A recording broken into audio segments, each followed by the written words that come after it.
tiempo venía Cubillán de llegar de Estados Unidos, estaba jugando con Espartanos en Margarita y bueno, me tocó el primer juego.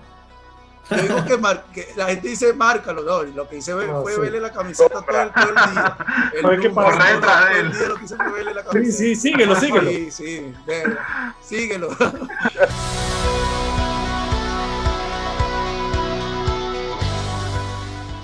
Bueno, buenos días tengan todos nuestros amigos de Baloncesto para Nadie. Después de esta breve pausa, estamos entrando en nuestra segunda temporada. Y bueno, quiero comenzar saludando a todos nuestros amigos que están cada uno distorsionados por el mundo.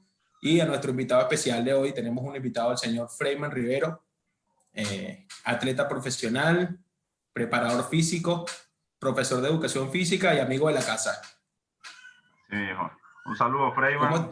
Saludo de Buenos Aires. ¿Cómo está todo por allá?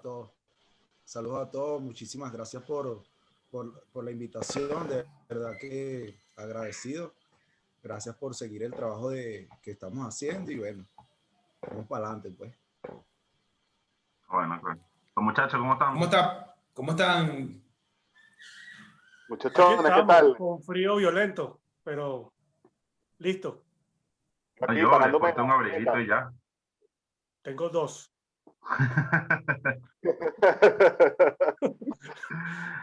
Está bien. Pedrito, ¿cómo estás tú? Bien, todo aquí hermano, levantándome, listo para conversar con Freyman y bueno, vamos a ver en qué nos aporta para el programa. Seguro que sí, seguro que nos aporta bastante. Freyman es una persona, bueno, que tiene vasta experiencia en el basquetbol. Yo desde que lo conozco, que tengo uso de razón, siempre ligado al baloncesto. Y bueno, hoy vamos a conocer un poquito de Freyman, de sus inicios, de cuando comenzó a ver esto como una carrera y bueno, y qué está haciendo hoy, que nos cuente un poco de qué está haciendo hoy. ¿Te parece, Freyman? Sí, está bien, chévere. Fino. Bueno, comenzamos un poco con las preguntas, digamos, ligadas a tus principios. ¿Desde qué edad empezó Freyman a jugar basquetbol? De los 11 años, aquí en mi casa, en Coche, en la Cristóbal Rojas, un muchacho joven sacó un equipo y yo me asomaba en la ventana de mi casa y le decía a mi mamá que yo quería jugar básquet y mi mamá no me dejaba salir, pero tanto insistí que después habló con el chico y fue el que me metió en este equipo y ahí cuando fui aprendiendo. Después de ahí al momento fui al Vallacoche y conocí a Ronald Mata, a Ilsen Castrillo, que eran los entrenadores de la escuela de Vallecoche en ese momento. Y a la semana ya estaba en el equipo para jugar distritales. De verdad que hice una transición muy... Pero tú nunca habías tocado... difícil porque... Nunca habías agarrado un balón de baloncesto y pasaste de una vez directo al equipo y quedaste en una semana. Sí, lo que pasa es que desde muy chamo, desde más temprano, mi padrastro le gusta mucho el deporte y él le gusta trotar, le gusta hacer flexiones y a los 9, 10 años yo me iba con él desde aquí de Coche hasta los jardines trotando y sí, a veces íbamos para el poliedrito trotando y de verdad que a esa edad tenía buenas condiciones y para la edad, para la categoría, sobresalía a nivel de condiciones y yo creo que eso fue lo que bastante. Y aparte de eso, que como me gustaba muchísimo el básquet, aprendí bastante rápido también. Ella que jode por esa ventana, porque si en una semana ya estabas listo porque te la pasabas pegado en esa ventana 24 horas. Oye, una pregunta. Bueno, es que cuando uno le gusta... Ajá. ¿Me escucha? Tú practicaste, que cuando practicaste en Vallecoche, practicaste en Madariaga. Sí, en el Madariaga mi padrastro conoce a Ronald de ahí del Valle y como mi padrastro vio que de verdad estaba muy interesado en el deporte, él le dijo a Ronald que me iba a llevar, me llevó y practicamos una semana y a la semana se sacaron el equipo y ya, bueno, ya sabes que en el equipo. Claro. Bueno. Una pregunta. Víctor, un chancecito que me gustaría preguntarle a Freyman. hablas de que tu mamá quizás no te dejaba salir al principio. ¿Llegaste alguna vez a escaparte para jugar con ese equipito que mencionaste primero, o siempre fuiste buen niño y nunca te escapaste de la casa para jugar, si no esperaste el permiso de tu mamá? No, es que no tenía escapatoria, una sola puerta. No lo veían por la ventana. La ventana daba para la cancha, marico. No lo podían. La ventana daba para la cancha. No tenía nada de escapatoria, una sola puerta, las ventanas estaban selladas prácticamente. Yo vivo en edificio y es difícil, pues no tenía llave tampoco de la casa. Ok. Era muy difícil. Siempre fue con Prima, y permiso. siempre, cuando empezaste a jugar el gusto por el baloncesto, ¿siempre pensaste fue en ser piloto? ¿O te gustaba otra posición, qué sé yo, jugar en las posiciones más bajas y de repente... No, cuando comencé, empecé jugando como puesto 2, como escolta. Por eso mismo, porque tenía muchas condiciones. Y entonces cuando, me imagino que conoce a José Gregorio de la calle, él era el piloto, un excelente piloto. En esa categoría era él, como quien dice. Y tenía mucha visión de juego. Entonces cada vez que defendíamos, agarrábamos rebote y le daban la pelota a él, yo lo único que hacía era puro correr y marcar doble paso. La típica, tira para adelante. Claro, me daba colita, como quien dice. Claro. Sí, entonces después fue que hice la transición a puesto 1, cuando pasé de categoría a junior, fue que hice la transición de puesto 1. Claro, con chamo ya más grande. Claro, un poco más de conciencia y más coordinación de los movimientos y tal. Bueno, y ahí tocaste que venía de la escuela de José Gregorio, o sea, venía de ver un piloto con bastante visión de juego, y de verdad que traté de seguir, de copiar, como yo tenía muy poco tiempo jugando, traté de copiar lo bueno de él, y gracias a Dios aprendí bastante. Bueno, te quería consultarte ahí, ya que comenzaste con el tema de los nombres. En esas categorías inferiores muchas veces se conoce gente que se pierden, o sea, después no siguen jugando basquetbol, pero también se conoce gente que trasciende en el deporte. Y bueno, y ahí viene mi pregunta, un poco de más o menos algunos nombres que hoy estén ligados al basquetbol que haya. Yo conozco algunos, pero para las personas que nos están viendo.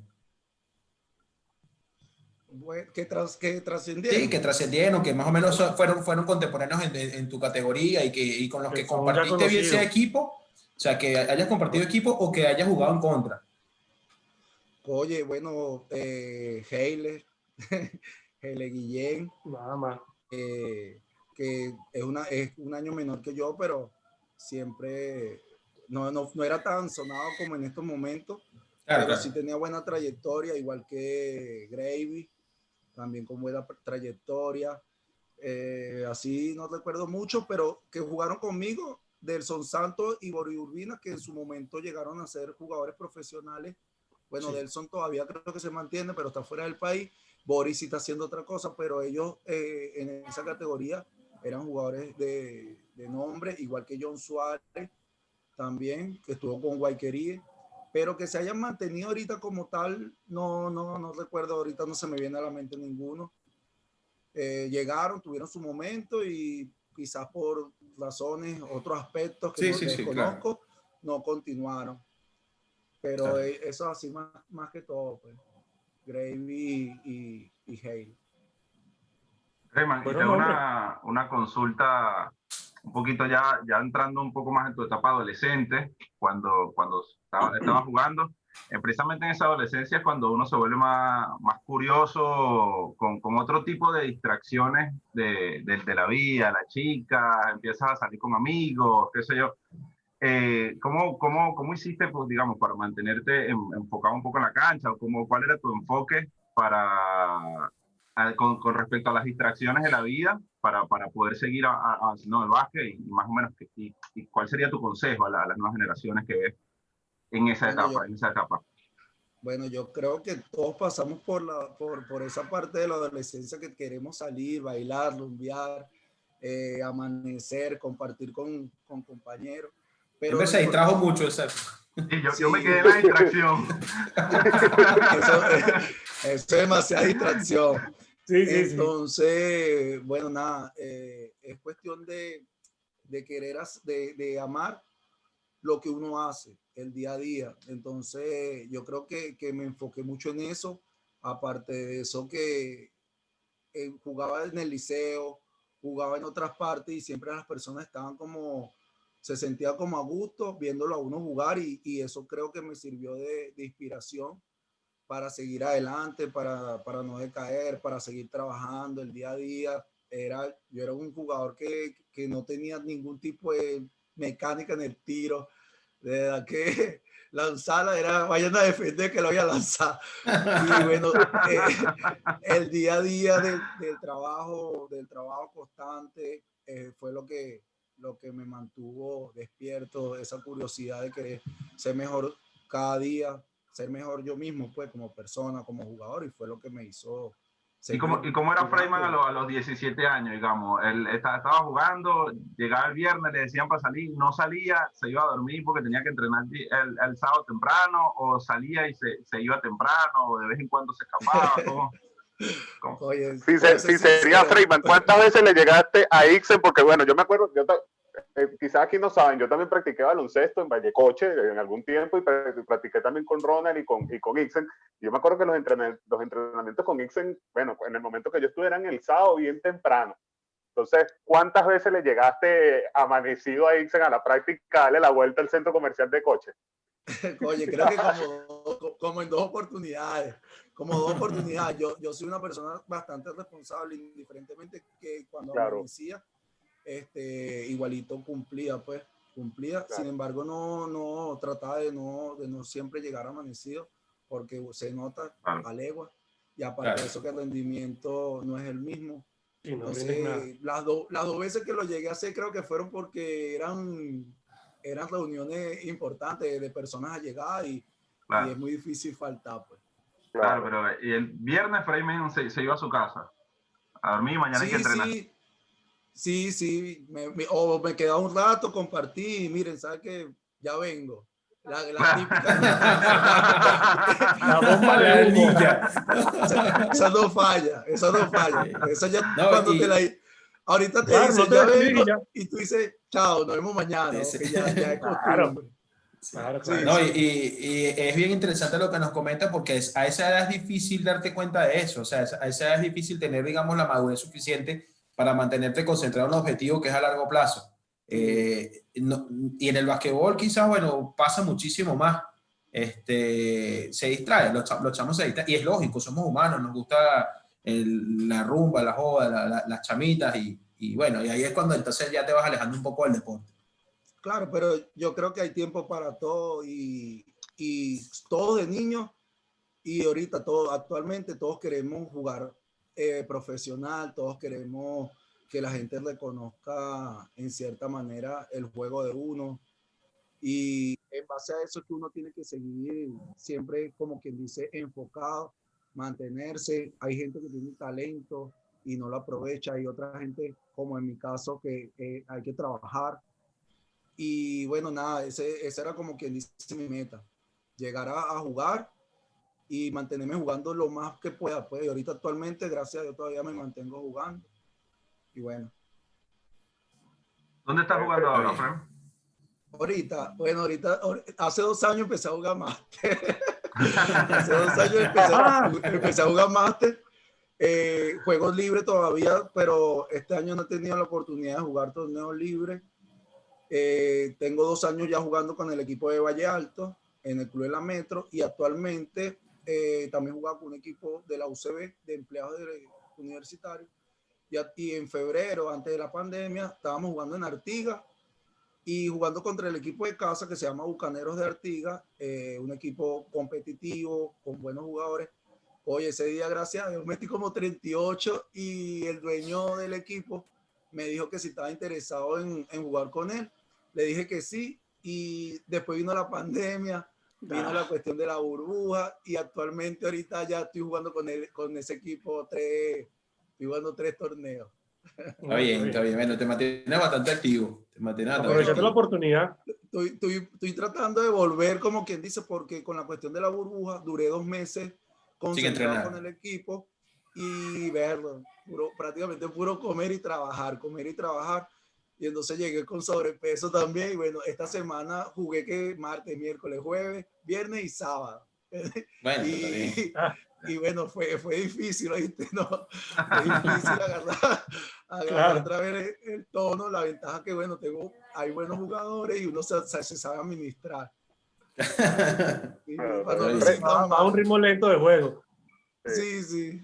Está bien. Raymond, una Bueno, pregunta, ¿en qué momento, bueno, o a qué edad viste que quizás las cosas no se estaban dando como para que llegaras a un nivel profesional como jugador, pero viste, bueno, me puedo ir por este lado del entrenamiento, o me puedo ir por el lado físico, más o menos a qué edad viste eso? Mira, eso fue hace muy poco, ¿viste? Eso fue, yo, para los que saben, yo jugué Liga Nacional 7 años, Liga Nacional de Primera División 7 años, y luego a raíz de una lesión, de un accidente que ya yo había tenido hace tiempo, como a los 20, hace como 6 años, se me rompe el ligamento cruzado. Y verlo fue demasiado frustrante porque ahora tenía que dejar de hacer cosas que me gustaban, como jugar baloncesto, y pasaron 2 años prácticamente que estuve retirado.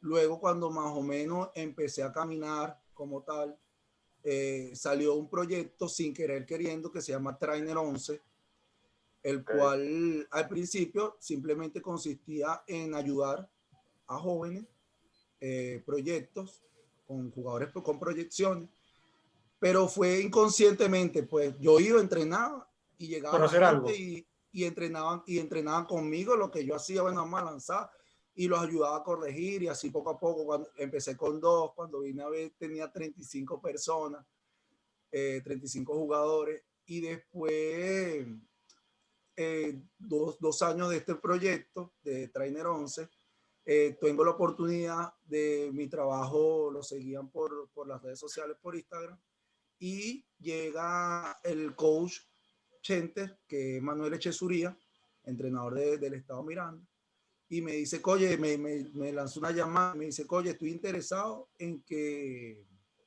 trabajes, seas parte del staff del equipo de Diablo que va a participar en la Superliga. Pero al principio no era tanto la parte física, al principio yo quería copiar prácticamente lo que hacen en Estados Unidos o lo que hacen en algunos países, que es que los jugadores tienen entrenadores para mejorar lo que es la parte de los recursos dentro de la cancha, pues. Es decir, mira, yo lo único que hago es lanzar. Bueno, hay que mejorar el drible, vamos a agregarle, como quien dice, unos jugueticos para que tenga más recursos y tenga más habilidades dentro del juego. Y así fue que empezó todo. La parte física después fue que vino, y a raíz de que como también soy profesor de educación física, aproveché y me fui por ahí, pues.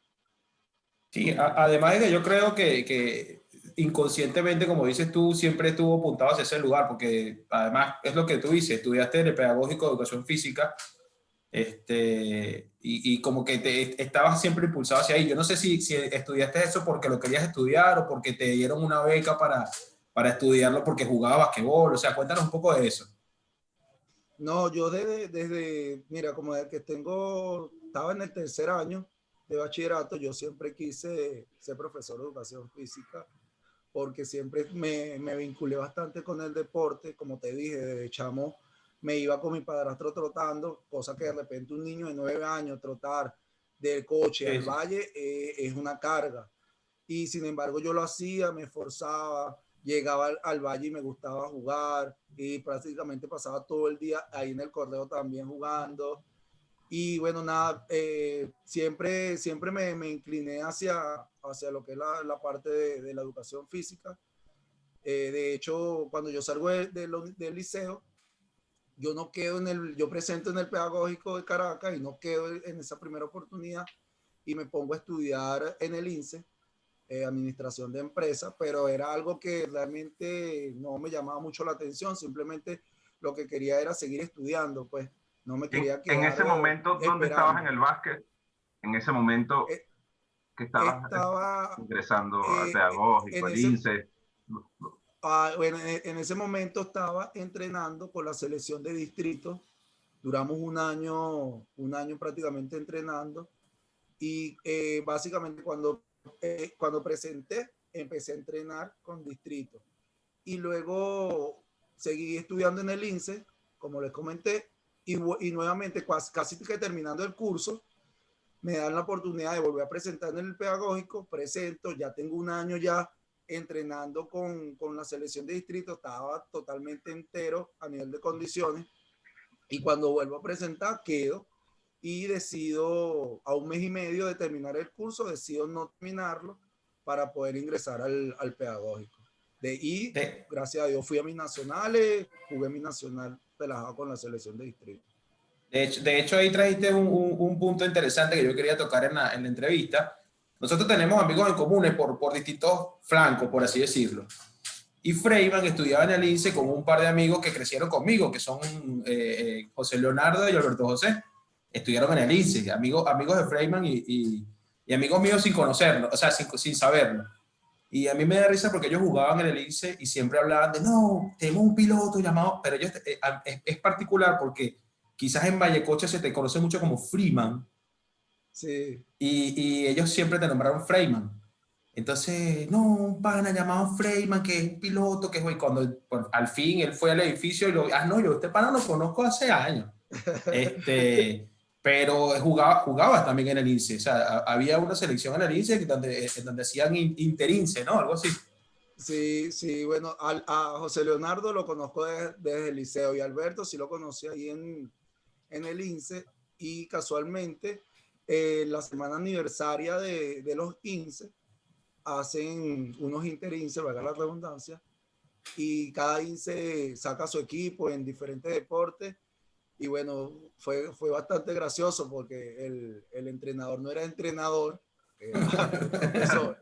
Era un puesto ahí. Sabía lo básico. Pues entonces, claro. Bueno, primer entrenamiento, doble paso por la derecha y doble paso por la izquierda. Ok, si saben hacer doble paso por ambas manos, están en el equipo. Están en el equipo. O sea, va ese equipo el correo. fue demasiado fácil quedar. Demasiado fácil quedar y una experiencia bastante satisfactoria. Por lo que he venido comentando, pues la gente empieza a ver el juego y a nosotros prácticamente en el INSE nadie nos conocía y de repente el primer juego suspenden las clases, van a todos los INSE, van a ver los juegos, la cancha full y en esa oportunidad el primer juego nos toca jugar contra San Martín que jugaba Darwinson, Niño Mono y tenía también tremendo equipo. En ese tiempo los aros no estaban a la altura, estaban como en 2.95, casi 3 metros, y entonces en el primer juego me tiró un clave, pues en ese tiempo también saltaba bastante, y ahí levanté la sensación, bueno, perdimos el juego, pero nos hicimos famosos todos. Al día siguiente cuando fuimos a comer, todo el mundo, épale, todo el mundo nos saludaba, pero de verdad que bastante emocionante, y uno agrandado en su baile, bien aprovechando la experiencia. Sí, claro, aprovechando. Y entrando un poquito más en la parte profesional, en esos 7 años que pasaste en la liga, ¿cuáles fueron los retos más difíciles que afrontaste ahí? Y cómo, digamos, tú, por ejemplo, no eres una persona de gran estatura. Entonces, la liga venezolana, si bien no tiene un promedio de estatura muy alto, igual tienes un reto ahí importante porque hay pilotos grandes, hay... ¿Cómo fue tu periodo de adaptación ahí? ¿Cuáles fueron los retos? Y digamos, ¿cómo es eso de competir por un puesto? ¿Cómo va eso por ahí? ¿No? Bueno, ya yo tenía tiempo que no, o sea, mi primera experiencia fue en el 2005 con Tiburones de Vargas, me lleva Alejandro Taiza, me lleva quedando una semana y media para comenzar la liga,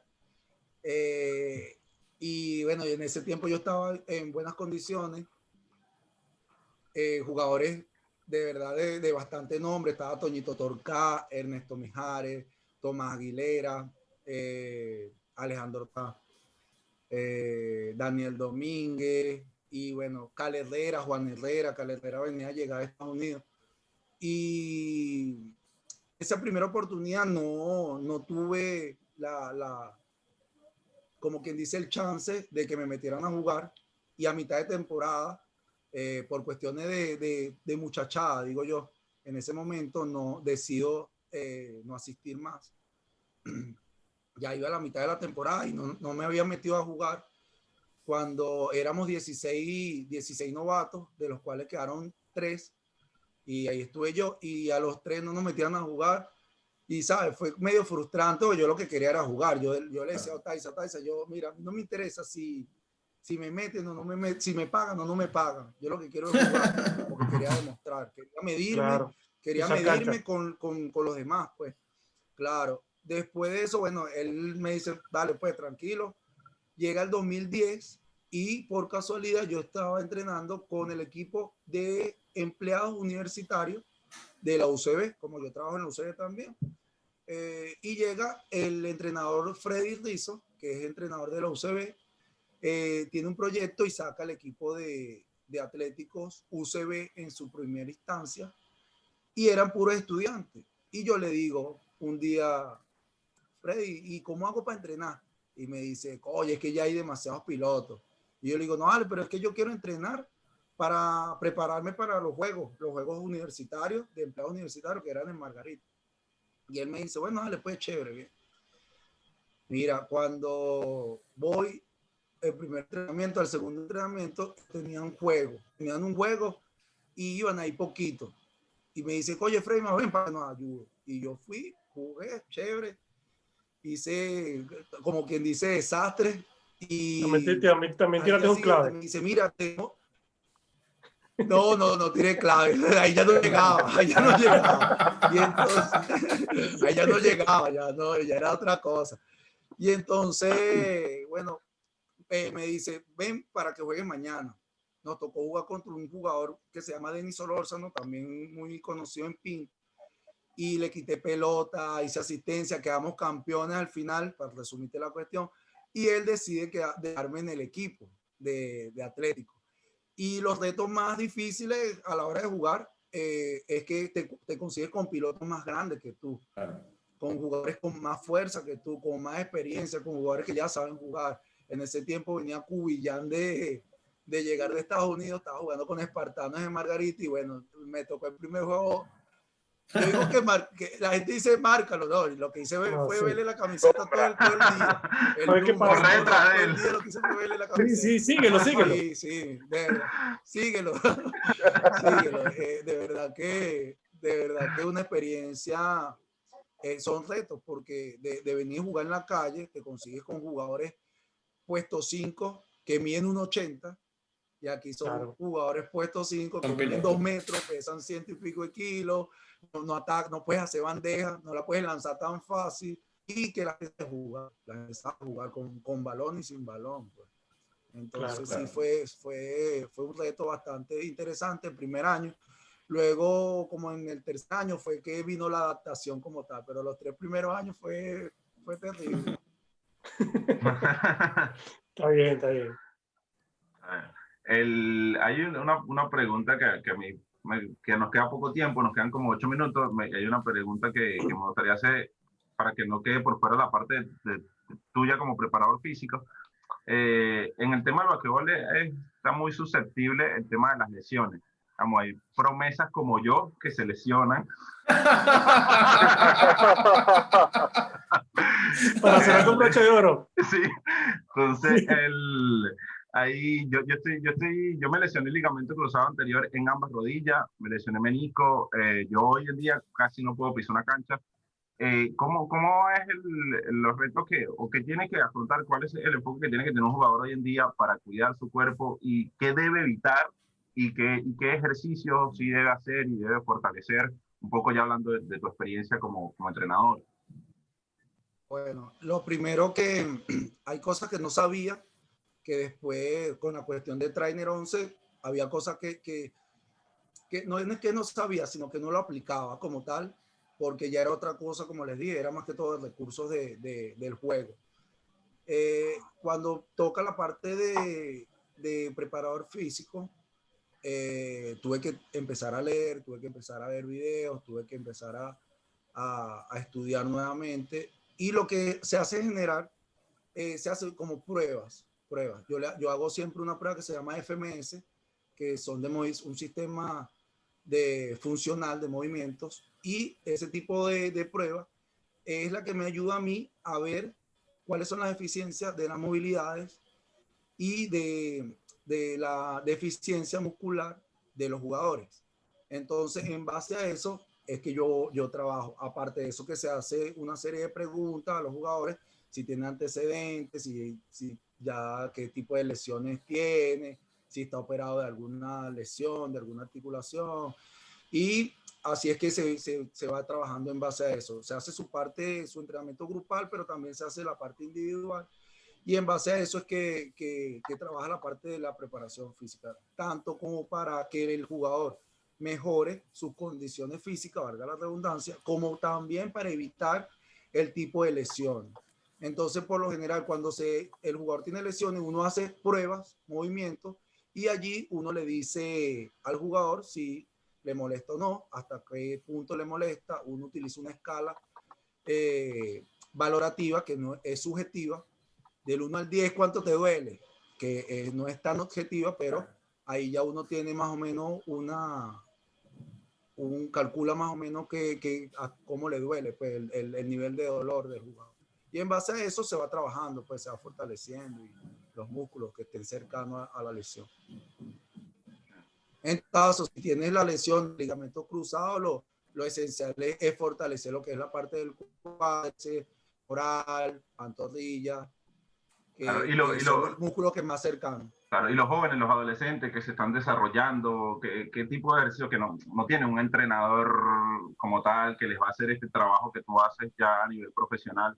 ¿Qué tipo de ejercicio deben hacer y qué deben evitar hacer? Bueno, los ejercicios que se hacen por lo general son ejercicios preventivos, los cuales son propioceptivos, que consisten más que todo en mantener equilibrio, en coordinación, en lo que es la parte del balance, de la estabilidad de los músculos. Hay veces que la gente, por poner un ejemplo, un ejercicio tan sencillo como pararse en un pie y hacer una especie de una plancha. Entonces allí tú ves si desde pillo, vas viendo las articulaciones, cuál es la que tiembla más, cuál es la que se siente más inestable, y en base a eso es que uno va trabajando, como te dije. Entonces, por lo menos con los jóvenes, uno hace ese tipo de ejercicios preventivos, cosa de que ellos vayan fortaleciéndose, esas articulaciones, esas musculaturas se vayan fortaleciendo, y crearle, como quien dice, a ellos una rutina antes de cada juego. Por lo general nosotros somos muy caimanes, en las partidas llegamos y Claro. medio estiramos y dale bandeja otra vez. Sí, No, sí, sí. Entonces a nivel profesional ya es otra cosa. A nivel profesional, en los camerinos ahorita con la burbuja, en el camerino nosotros hacíamos algunos ejercicios preventivos individuales, dependiendo de la eficiencia de cada uno. Si tenía esta inestabilidad en el tobillo, se hacía trabajo de liga, se hacía trabajo con balón Gonzú, que es un balón que ayuda a tratar de mantener la estabilidad, y muchos ejercicios. Igualmente se trabajaba con algunos lo que era el desplazamiento lateral, ejercicios prométricos, y así en base a eso, cosas que cuando saliéramos a la cancha ya lo que hacíamos era movernos un poquito más y entrar ya con la pelota, pues. Eso básicamente es lo que se trabaja con los jóvenes hoy en día a nivel profesional. Ayman, y yo te hago una pregunta, bueno, ahora que hablas de todo este tema de todo lo nuevo que hay, lo que no existía hace 15, 20 años atrás. O sea, así como hoy tenemos acceso a mucha información, también tenemos acceso a muchas tecnologías y a muchas, digamos, preparación, cosas que no existían antes. Pero ahora mi pregunta viene y es la siguiente. El jugador promedio de hoy, con toda la información que tiene, con todos los recursos que tiene, ¿es mejor que el jugador quizás de hace 15 años? O sea, ¿lo hace mejor que el jugador de hace 15 años o simplemente es un tema de prevención y preparación? Yo digo que es como el eslogan de la Superliga que está ahorita, la evolución. Anteriormente, si vamos a hacer la comparación, yo veo que anteriormente la gente jugaba más, dependía más de las condiciones. Ahorita la gente depende mucho también de los recursos a nivel ofensivo. Lógicamente la parte física es importante, pero sí tienen una ventaja porque hay internet, puedes ver juegos, puedes ver movimientos y practicarlos, ponerlos en juego a la hora del partido. Pues entonces yo creo que ahorita los jóvenes tienen un poquito más de ventaja en ese sentido. Fíjate que anteriormente no se utilizaba tanto, no se hacía mucho crossover, sino que se utilizaba más, voy en velocidad para un sitio. Ahora no, ahora los jugadores tienen más dominio porque hay muchos ejercicios que han implementado X personas y los jugadores lo entrenan y cuando vienen a ver se hacen más versátiles con el balón, tanto en el lanzamiento, tanto en el drible, en los pases. Entonces yo siento que sí tienen una ventaja los jugadores de ahora comparado con los de antes. A ver, Frema, eso que le comentabas a Enver también tiene que ver un poco con la evolución de la medicina deportiva. Si pudieras contarnos un poco sobre eso también. Porque Bueno, ahora vemos jugadores, no sé, jugando a mayor edad, bueno, sobre todo en la NBA, y bueno, quizás no en la Superliga porque es algo nuevo, pero por ejemplo en baloncesto de la NBA y en Europa se ve jugadores de mayor edad compitiendo todavía a gran nivel. Entonces, cuéntanos un poco si también eso ha influido en la actividad sí, deportiva. sí, claro, desde luego que influye porque a veces la alimentación, aparte de su alimentación, y hay que ayudarse con suplementos lógicamente naturales, ya sea proteínas, creatina, hay muchísimas vitaminas, B12. Entonces, por lo general aquí los jugadores lo que utilizan más que todo eso y más cuando son jóvenes, lo que es la parte de la proteína para poder aumentar de peso y lógicamente que puedan aguantar esos impactos de jugadores pesados, pues, porque siempre hay una ventaja. Y entonces, por lo menos ahorita que en la burbuja, el equipo de nosotros era un equipo joven y la mayoría chamos con poco peso, y eso influye, pues, tanto para el boxeo, que es el bloqueo, los choques. Entonces, sí, es necesario hacer una inversión en esa escala, es mi punto de vista. No, y que me da risa, Pedro dice que quizás en la NBA nada más se ve, pero acuérdate que está hablando Tomás Aguilera, ¿no? Que tiene como 60 años, todavía está echando vaina. No, de ahí esos carajitos no le agarran un rebote. No, Esos carajitos no le agarran un rebote. Eso ya juegan más por experiencia, por maña. Yo creo que exacto, Tomás se le va por las mañas. Igual yo creo que Tomás siempre ha jugado por maña, porque Tomás no es un tipo de 2,15 m ni súper fornido, o sea, pura maña Tomás y siempre estaba ahí fajándose con los más grandes. Claro, no, igual en su caso ahorita también está Axier Sucre, también no es un hombre muy alto y también se faja ahí en la pintura. Claro. Bueno, también en su tiempo Richard Medina también no era un hombre tan alto y también agarraba muchos rebotes y jugó mucho tiempo en la liga. Entonces, no creo que el tema de la liga venezolana es otro caso en referencia por lo menos a la NBA o no sé, o el baloncesto en Europa con respecto a ese tema, creo. Sí, no, es así porque acuérdate que la cultura es otra, pues ellos tienen rutinas de entrenamiento, tienen entrenadores tanto físicos como en cancha, como en pista, nutricionistas personales, y lógicamente que tienen una cultura de que ellos saben que deben viven de eso y que deben mantenerse, y la mejor forma es preparándose durante casi que todo el año. Aquí yo creo que es una debilidad que tenemos los venezolanos, que no todos mantienen esa misma rutina de entrenamiento. Son muy pocos. Yo creo que más que todos los que están o los que han pasado por las selecciones, que han visto que a nivel internacional es otra cosa y que hay que buscar mantenerse trabajando todo el año. En onda, como para complementar nada más esa pregunta de Pedro, esto de la medicina, el entrenamiento afuera, te hago una consulta. Afuera tú ves, por ejemplo, se ve lo que uno ve de afuera de estos tipos de NBA, los profesionales que si entrenan bajo el agua, que si trotan en una piscina, hay mucha más tecnología para acá. Es evidente que en Venezuela no está eso. ¿Cómo ves esa diferencia de la tecnología como está ahora en Venezuela para entrenar en el desarrollo de los jugadores?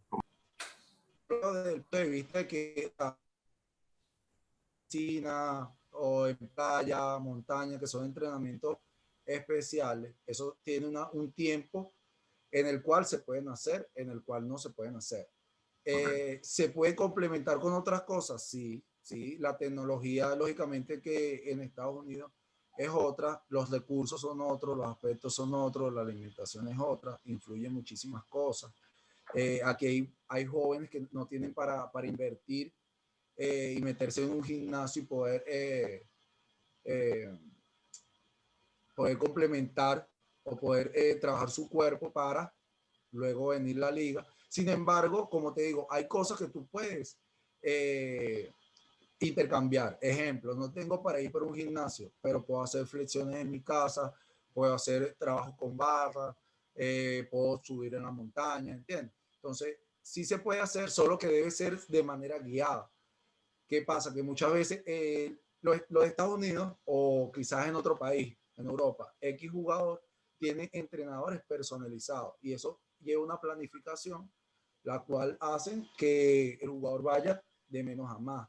Aquí los jugadores no todos tienen esa posibilidad de tener un entrenador personal que los pueda guiar, que los pueda hacer una planificación, que pueda decirle, mira, hoy puedes hacer esto, mañana vamos a hacer esto, sino que simplemente aquí hacen lo que consideran que pueden hacer y ya. Pues.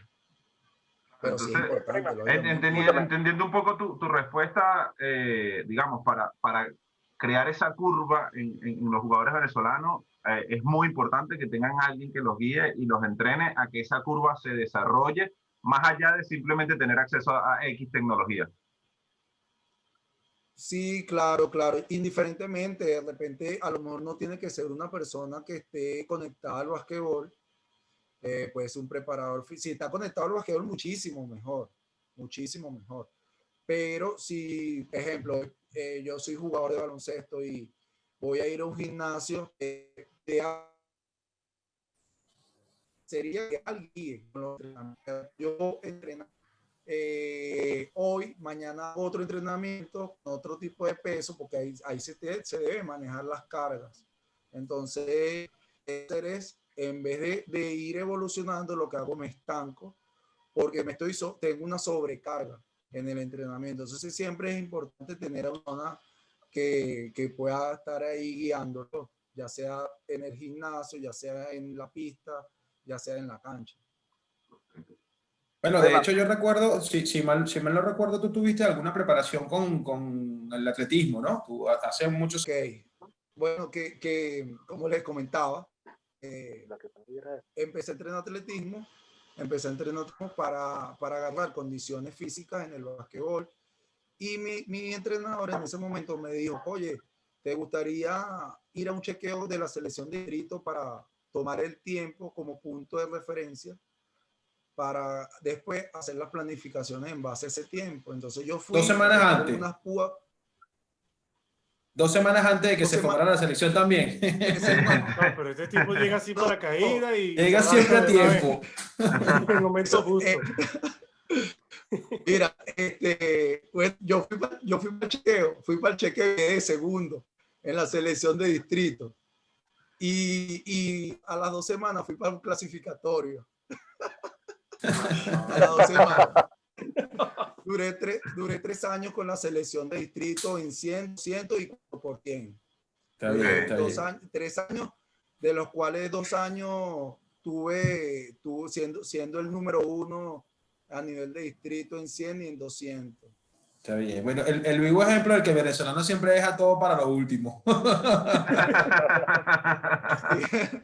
Sí, no, de hecho, bueno, de hecho me ayudó muchísimo el atletismo, porque después cuando jugaba basquetbol era, o sea, Claro. no me cansaba. Llevabas una ventaja, Sí, sí, la velocidad. Escúchame, antes de pasar ya quizás al tema de la burbuja, ya gracias a estas últimas respuestas que me has dado, yo siempre he discutido, bueno, creo que en Baloncesto para Nadie nunca lo hemos hablado, ni siquiera en privado, se habla mucho de las cosas extradeportivas que pueden estar fuera de un equipo, se habla de condiciones país, condición social. ¿Qué tanto influye eso a la hora de elaborar un equipo, de enfrentar un torneo, de todo ese tipo de cosas? Porque hay gente que piensa que un equipo nada más lo que hace es llegar a la cancha y tiene que tener siempre como que el compromiso de ganar y listo. Y no importa lo que le esté pasando fuera de ella. Entonces quizás quisiera que converses un poquito sobre eso y le hagas entender a esas personas qué tan importante es la preparación de un juego y bueno, también esas cosas extradeportivas como lo pueden ser lo social y bueno, obviamente también lo económico. Mira, para nadie, ¿me escuchan? Sí. Para nadie es un secreto que todos tenemos problemas, que la situación que vivimos aquí es difícil, ya sea la parte alimenticia, muchos jugadores tienen familia y el hecho de que pasara mucho tiempo sin jugar también a veces influye, pues. Pero lógicamente que la parte social, eso influye. Nosotros, gracias a Dios, tuve la oportunidad de trabajar con gente profesional, como les comenté, el coach Manuel Echezuría, el asistente 1 Leonardo Colmenares, el asistente 2 Asdrúbal García, y bueno, y mi persona, aparte de hacer lo que nos toca, nuestro rol, también trabajamos mucho lo que es la parte psicológica de los jugadores. Entonces, hacer actividades individuales, actividades grupales, cosas que ellos puedan unirse, que puedan hacer un teamwork tanto dentro como fuera de la cancha. Nosotros allá en la burbuja todos íbamos a comer juntos, todos íbamos para un mismo sitio juntos. Eso yo creo que ayuda bastante. Aparte de eso, que hacen otra familia dentro del equipo. Claro. No es nada más yo voy a jugar y ver. Es crear un vínculo. De poder compartir ese vínculo tanto con el cuerpo técnico como con los jugadores. Que básicamente, no sé si de repente fue que no escuchaste bien a Víctor, pero que un poco para que los chavos también estén concentrados en el juego y se olviden quizás de todo eso extradeportivo. Un poco de la calle. Claro. De hecho, se hacen muchas actividades antes, por lo menos en el caso de nosotros, en los scouting. Nosotros hacíamos scouting de los equipos con los que nos íbamos a enfrentar y siempre trabajamos videos motivacionales y de verdad que los chamos salían con otra vibra, otro tipo de energía súper positiva y, ¿sabes? Iban como más enfocados dentro a los juegos y de verdad que dieron lo mejor, dieron lo máximo. Uno más que otro, como todo, pero el rendimiento de todos estuvo excelente. Sí, entrando un poco ya en la parte de la burbuja, de la Superliga, y como tú mencionabas hace rato, es la evolución del baloncesto y de verdad que desde afuera se ve. Nosotros estamos todos en otros países, pero desde afuera se ve y al margen de la situación sanitaria, la burbuja, el COVID, al margen de eso, se ve que hay una evolución particular. O sea, al margen de tener que estar encerrados durante N cantidad de semanas, se ve que hay una evolución en todo el espectáculo, o sea, desde la cancha, desde la cantidad de equipos que hay, desde quizás la oportunidad para talento joven, que antes era un poco más difícil llegar a una liga profesional, a una LPB, y después, bueno, de todo lo que está detrás de las cámaras, ¿no? Todo lo que es el trabajo diario, el trabajo de preparación, el trabajo de entrenamiento, o sea, nosotros hemos visto en las redes y de verdad que hubo una evolución, o sea, hubo un paso bien interesante y bueno, tú que eres parte de eso, se aplaude, desde afuera se aplaude porque se ve un crecimiento, se ve una evolución ante todas las adversidades que existen, que es lo más cumbre, ¿no? De verdad que a nivel organizativo considero que estuvo excelente. En la burbuja nos tuvimos, por lo menos en el caso de nosotros, tuvimos 4 semanas y todo lo que es la parte de la bioseguridad, la organización, los tiempos, porque para todo había tiempo, para comer había tiempo, para almorzar, para cenar, para desayunar, para ir al gym, para ir a los juegos, la salida, de verdad que todo fue muy organizado Y la evolución es eso, darle oportunidad a los jóvenes. Que hay muchos jóvenes que tienen 5 años en la liga, pero por delante tienen muchos jugadores de experiencia, de nombre, y entonces no juegan. Entonces, ¿cuándo se desarrollan? En ningún momento. Entonces, ese talento se va perdiendo poco a poco y cae en vicio. Entonces, prácticamente los jugadores después entran a hacer lo básico y se quedan ahí haciendo lo básico y no crecen como jugadores. En el caso de nosotros, el proyecto del equipo era ese, tratar de desarrollar jóvenes. Por eso que el equipo de nosotros, la edad promedio era de 22 años. Imagínate, En súper su joven. mayoría vieron muchos minutos. Sí, sí, y vieron muchos minutos. Vieron bastantes minutos, que eso es lo que se quiere. ¿Cómo un jugador se desarrolla? Haciendo, participando, jugando, equivocándose. Eso va a ser normal. Eso va a ser normal. Estamos teniendo un poco de problemas con la conexión seguramente. Bueno, las Ya. personas que nos ven saben cómo cuesta el tema de la señal en Venezuela, pero creo que entendimos bastante bien la respuesta de Freeman en este caso. El desarrollo de los jugadores jóvenes. No, y muy interesante eso, Caster, el trabajo que están haciendo, sobre todo, darle la oportunidad a tanta gente joven, o sea, ver un equipo en una liga en Venezuela con un promedio de edad de 22 años, es bastante sorprendente, porque vamos a estar claro que nosotros venimos de ver la LPB y siempre como que se veían a los mismos jugadores, quizás a uno que otro dinosaurio que decían como que, bueno, ¿cómo este tipo todavía está jugando aquí? Vale, entonces es bastante interesante eso que comenta Freeman, ver un equipo con esa edad enfrentando un torneo de esa categoría, ¿no? Claro, lo importante es que con los chamos que se ven, la liga se ve buena, se ve competitiva. Sí. Si bien ahí son chamos y pierden muchos balones y tal, pero el juego en sí se ve vistoso. Sí.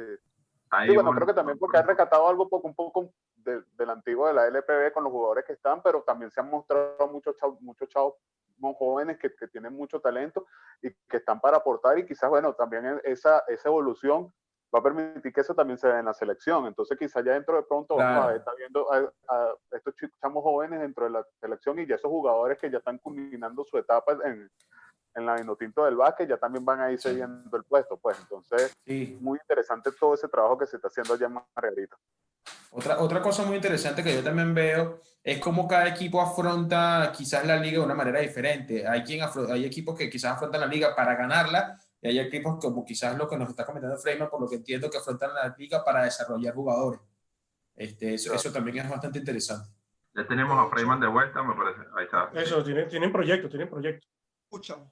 Sí, ahora sí, te escuchamos. Sí. Bueno, de hecho, esto nos sirvió como organización, como equipo, para ver las deficiencias de lo que tenemos, a lo que debemos trabajar, en base a lo que debemos trabajar ya a futuro.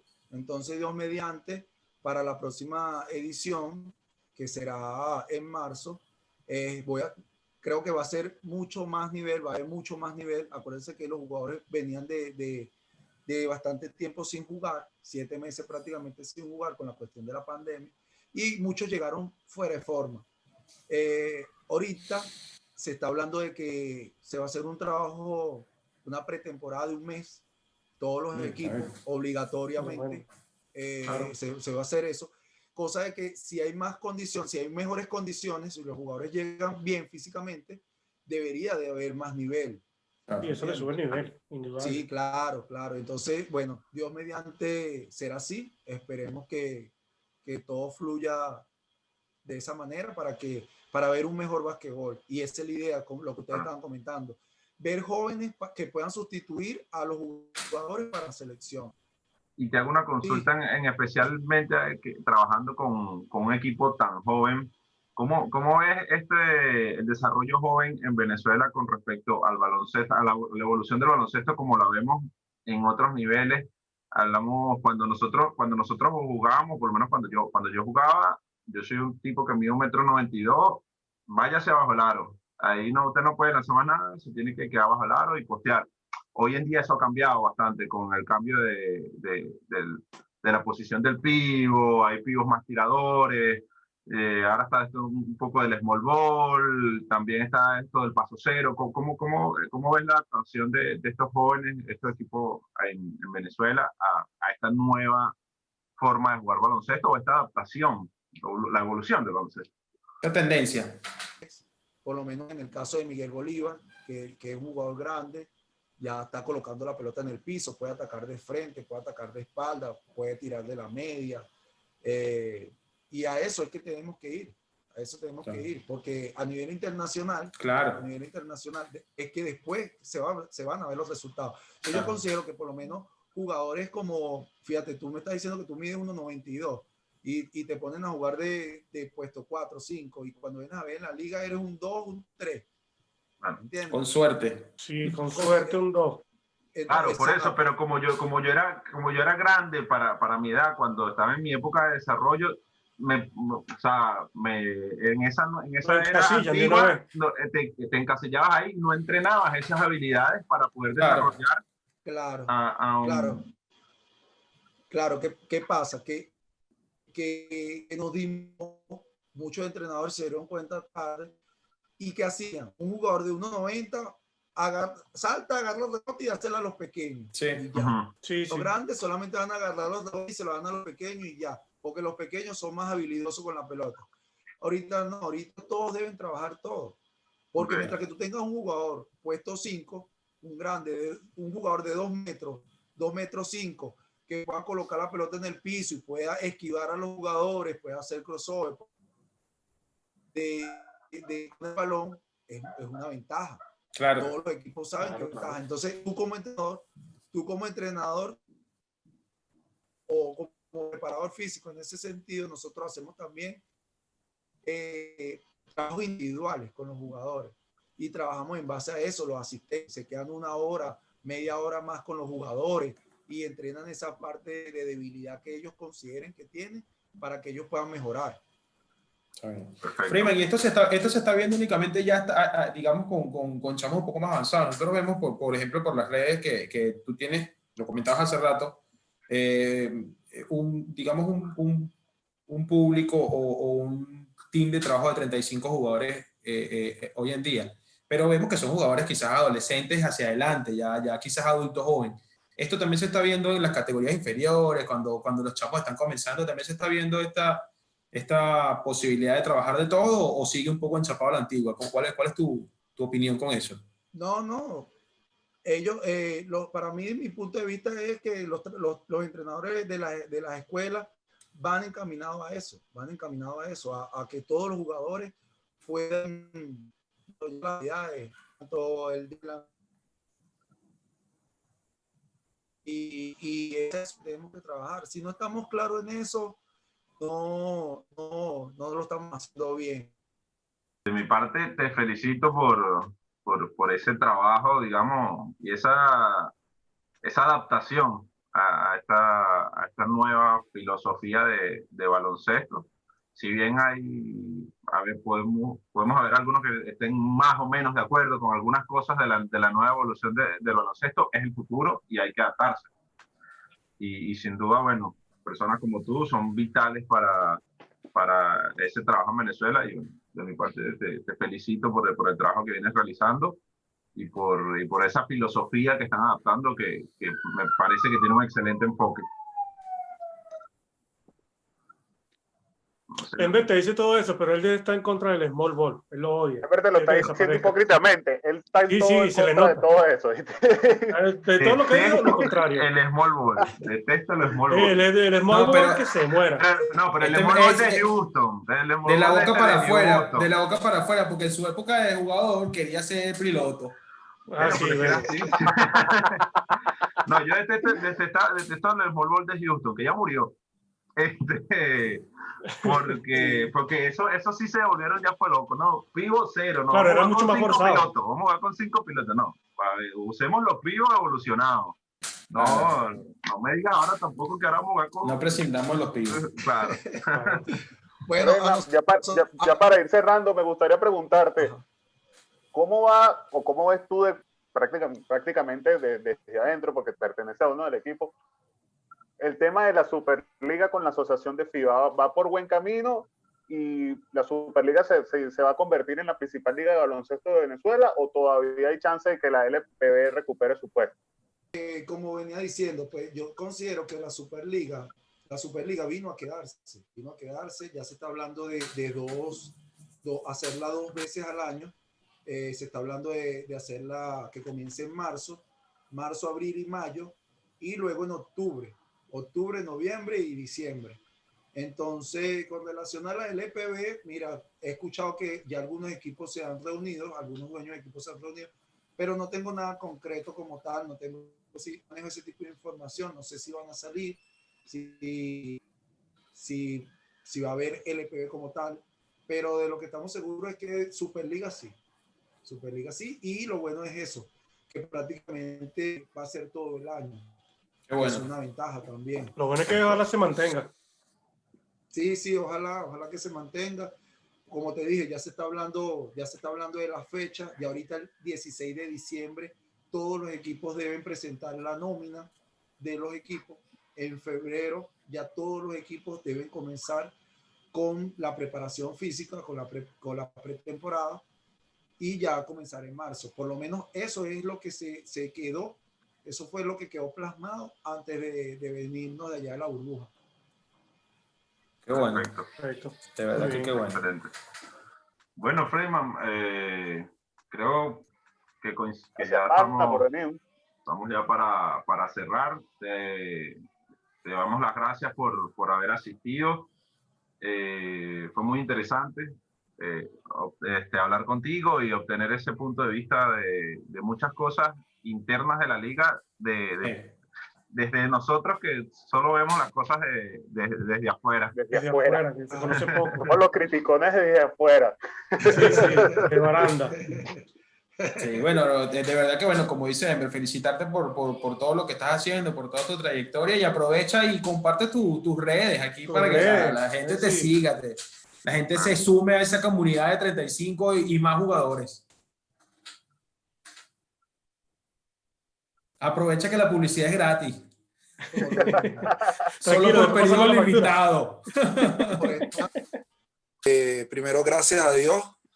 Y bueno, gracias también con ustedes, agradecido totalmente. De verdad que contento de que personas que han sido rivales dentro de la cancha se puedan mantener esa comunicación, puedan seguir el trabajo que se hace día a día. De verdad que espero que su proyecto con el programa siga adelante, que puedan seguir invitando muchísima gente. Y bueno, nada, estamos a la orden, cualquier cosa, pueden seguirme por mis redes sociales. Bueno, nada más tengo Instagram ahorita. Trainer 11. Trainer 11. Sí, Trainer 11. 11 en letra. 11 en letra. Ok. Trainer 11. Ahí después nuestro super. Y bueno, nada, estamos a la orden, cualquier cosa. Chévere. Ok, bueno, fino, chévere. Bueno, gracias. Cuídense mucho, ¿verdad? Agradecido. Entonces, y bueno, igualmente que sigan los éxitos y que siga el trabajo. Que siga evolucionando el trabajo. Coño, esa es la palabra, evolucionando, claro que sí. Así es. Hermano, se les saluda, cuídense. Saludos. Igual, padre. Gracias, cuídense. No, Igual. Chao, señorita, cuídense.